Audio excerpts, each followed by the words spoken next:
Hello, je vous retrouve pour une deuxième vidéo. Je crois que ce sera sûrement la deuxième que je fais de ce type-là. Je vous avais parlé de mon parcours global dans la danse. Et cette fois-ci, je voulais faire vraiment une vidéo spéciale sur mon expérience du sport-études. Parce que vous êtes justement aussi beaucoup à me demander est-ce que c'est une bonne idée d'aller en sport-études, qu'est-ce que t'en as pensé, est-ce que c'est pas trop dur avec les cours, dans quel conservatoire t'es allé, etc. Donc du coup je fais vraiment une vidéo là-dessus parce que c'était trop long de le rajouter à l'autre vidéo et c'est un sujet aussi que je voulais aborder. Aussi, tout ce que je vais dire dans cette vidéo, c'est vraiment mon expérience, c'est pas à titre global. Je fais en aucun cas ça pour blâmer ou pour promouvoir. Il y en a qui le vivent totalement différemment. C'est juste que du coup, moi je raconte ce que moi j'en ai pensé. Donc du coup, pour remettre un peu dans le contexte de ceux qui n'ont pas suivi l'autre vidéo, je suis rentrée en sport-études au conservatoire de Boulogne-Billancourt en classique en seconde pour mes années lycée. Donc c'est-à-dire que de base j'étais en amateur dans ma petite ville de province pendant tout mon collège. Et en fait, j'ai totalement changé de mode de vie en fait quand je suis arrivée au lycée parce que donc, je suis passée en sport-études et j'ai un peu changé de lycée. Je suis allée à Paris, Paris-Boulogne-Billancourt alors que j'habite loin, j'habite dans le Val d'Oise, j'habite à la campagne. Donc ça a été un changement pour moi. Je vais peut-être parler d'abord au niveau de la danse, ce que j'en ai pensé. Et après, j'en parlerai aussi en fonction des cours, comment j'ai réussi à gérer ça. Parce que c'est vrai que c'est pas forcément évident et on se pose toujours la question. D'abord, pour la danse, il y a des côtés positifs et des côtés négatifs, forcément. Je vais peut-être aborder d'abord le positif. C'est que moi, déjà, être rentrée au conservatoire en classique, ça m'a vraiment fait progresser. À l'époque, je sais pas, je peux pas parler de maintenant, je peux pas parler, ça se trouve vous allez y aller et ça va pas vous aider, mais moi quand j'y suis allée, il y avait une prof, c'était Dominique Franchetti pour ceux qui connaissent, et bah c'est une prof géniale, c'est-à-dire que dans le sens où elle fait hyper travailler, hyper dur, et ça m'a vraiment aidée parce que elle a été dure avec moi, j'en parlerai après, mais du coup moi ça m'a permis de vraiment progresser, c'est-à-dire que ce que j'ai appris en 2 ans c'est beaucoup plus que ce que j'avais appris en 6 ans avant. Enfin, c'est que j'ai rattrapé mon niveau alors que c'était vraiment, ça paraissait impossible en fait. Quand je suis arrivée, j'étais un peu une catastrophe d'après elle. Je suis arrivée avec un niveau qui était amateur et j'en suis ressortie avec vraiment un bon niveau, pas un niveau professionnel, j'avais pas le niveau d'aller à l'opéra, mais c'est que j'ai vraiment progressé en fait en classique. C'est ouf, en vrai, je me rends pas compte, mais j'ai vraiment beaucoup appris. Même si, encore une fois, j'ai pas pu tout rattraper, c'est pas possible.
Le côté positif c'est ça, c'est que vraiment ça travaille bien et on est dans un milieu aussi où beaucoup veulent être professionnels, où c'est quand même un bon groupe avec un bon niveau, donc ça propulse en avant. Enfin moi ça m'a beaucoup aidé dans ce sens-là. Les côtés négatifs, je sais même pas si c'est un côté négatif, mais c'est que moi j'en tire malgré ça. Je sais que ça m'a fait progresser et que sans ça j'aurais pas le niveau que j'ai aujourd'hui. J'ai des qualités aujourd'hui qui viennent de là. C'est pour ça que c'est bien, mais qu'en même temps il y a eu aussi des côtés négatifs aussi qui viennent de là. Mais en gros, moi, ce que je retiens dans ces 2 années, c'est que ça a été très dur mentalement pour moi. Et vraiment, ça m'a brisée en fait. Alors, c'est vraiment la danse, si vous avez vu ma vidéo sur mon parcours, vraiment avant que j'arrive dans le conservatoire, c'était un peu toute ma vie. J'étais vraiment animée par ça. Et ça a vraiment éteint tout ça. C'est que ça m'a dégoûtée la danse. Et en fait, pendant ces 2 années-là, je me suis convaincue qu'après le bac, la danse c'était fini pour moi. Pour moi, c'était vraiment, mais plus jamais je ferai de la danse. Enfin, je voulais nexter tout ça en fait. Parce que Ça s'est super mal passé. La prof, elle est géniale, je l'ai dit, elle fait très bien travailler. Peut-être que c'était bienveillant d'avoir été comme ça avec moi, mais moi je l'ai très mal vécu parce qu'elle a été très très très dure avec moi. Encore des séquelles aujourd'hui, c'est que j'ai un énorme manque de confiance en moi qui vient mais très probablement de là, parce que pendant 2 ans en fait on m'a répété que j'étais nulle, que j'étais une catastrophe, on m'a regardé en mode mais qu'est-ce que tu fais là, et ça a été super dur. Donc encore une fois, je dis que c'est mon expérience. Tous les profs de tous les conservatoires ne sont pas comme ça. Je suis pas là pour vous faire de la peine ou quoi, c'est juste que j'en retiens vraiment ça. Mais après, peut-être que d'avoir été dur comme ça avec moi, ça m'a aussi fait progresser, donc je sais pas. J'ai eu des gros problèmes de dos aussi. J'ai dû m'arrêter pendant 2 mois, je crois. Donc ça, en plus, quand tu reviens après une blessure, t'es pas forcément au top. Et je pense que ma blessure aussi, elle vient du fait que ça a été très très dur aussi physiquement, en fait. En amateur et en pré-professionnel, on travaille pas de la même façon et je me suis vraiment fait mal en fait au dos et j'ai toujours des séquelles. J'ai parlé du classique, maintenant je parlais du jazz. Donc ce qui s'est passé, c'est que après 2 ans de classique, la prof que j'avais est partie à la retraite. Donc en fait, moi j'étais en première, fin première, et je me suis dit pour la terminale, qu'est-ce que je fais ? Est-ce que je change et je vais en jazz ou est-ce que je continue classique ? Et sur le moment, je me suis dit, bon, je vais continuer classique, c'est une nouvelle prof, peut-être que ça va bien se passer, ça va sûrement bien se passer. Donc l'année des terminales commence, terminale S en plus, bref, compliqué. C'était une nouvelle prof, très gentille, sauf qu'en fait, je me suis rendu compte à ce moment-là que maintenant c'était plus la prof le problème, c'était moi et le classique. J'ai fait une overdose de classique et je pense aussi que le classique, en fait, maintenant, il est relié à tous ces mauvais souvenirs et à cette... C'est trop triste parce que c'est trop beau le classique et je trouve ça magnifique, mais j'arrive plus, j'ai vraiment un blocage en fait maintenant avec ça. Parce que même j'ai essayé de reprendre le classique l'année dernière et j'ai fait ça pendant quelques mois et là j'ai re-arrêté, j'en peux plus, c'est plus pour moi ça. En gros, j'ai dû faire 2 semaines de classique après la rentrée et j'ai fait non, il faut que je parte du classique, je peux pas. Et donc c'est là où je suis partie en jazz, donc j'ai été trop contente et ça s'est trop bien passé. Première année, elle s'est super bien passée, le prof il était top avec moi, c'était nouveau pour moi donc forcément c'était trop cool.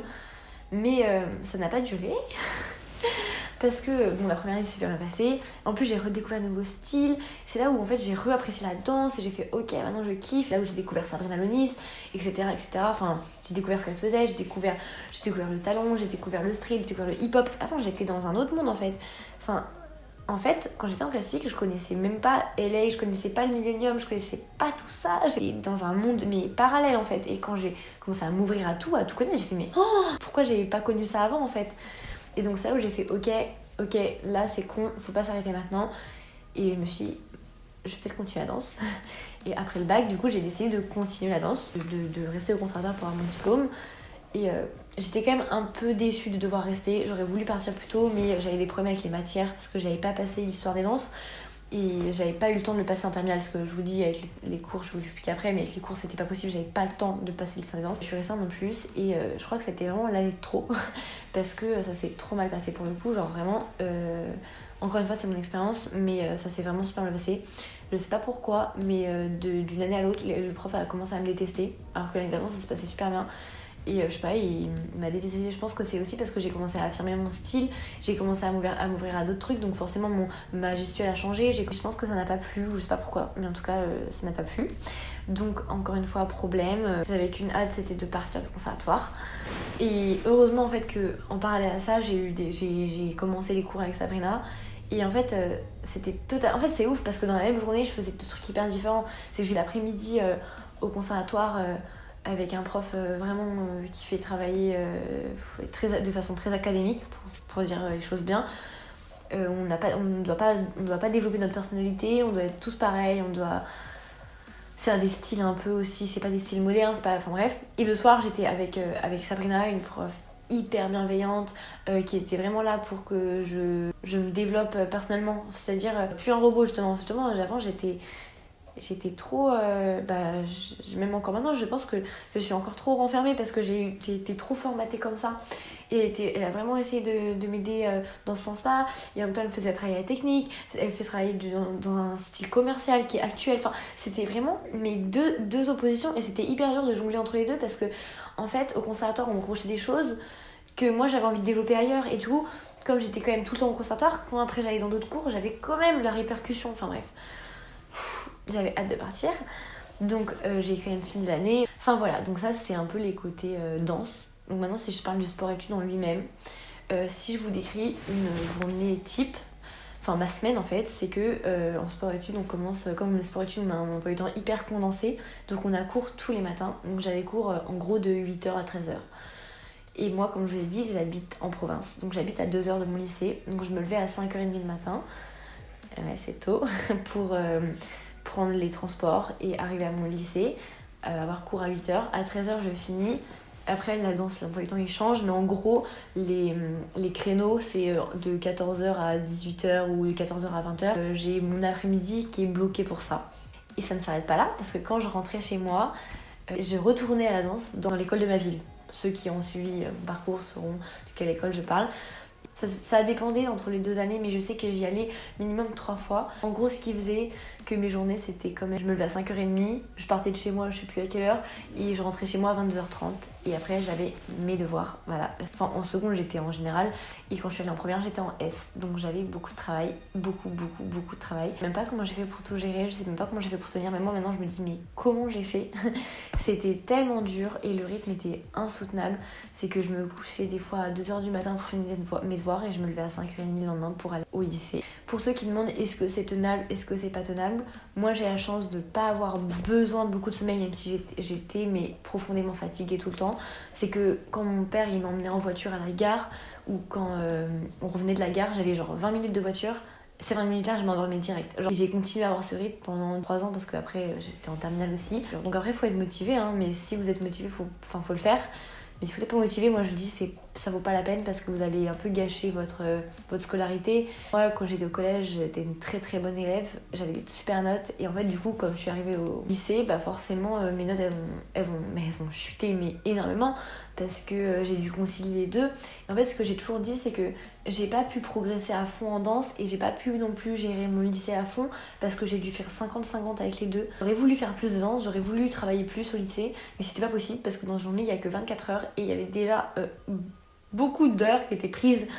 Et donc voilà, je peux pas dire que j'ai gâché mon lycée, parce que j'en ai quand même profité, je suis quand même sortie, j'ai quand même vu mes amis, mais je sais pas comment j'ai fait, mais j'ai réussi. Donc c'est faisable, mais il faut pouvoir l'assumer, et c'est pas forcément facile. J'ai été énormément aidée par mon père qui a vraiment toujours été là pour moi. Donc voilà, ça c'est pour l'aspect scolaire. Donc voilà, donc ça c'est vraiment mon expérience du sport-études.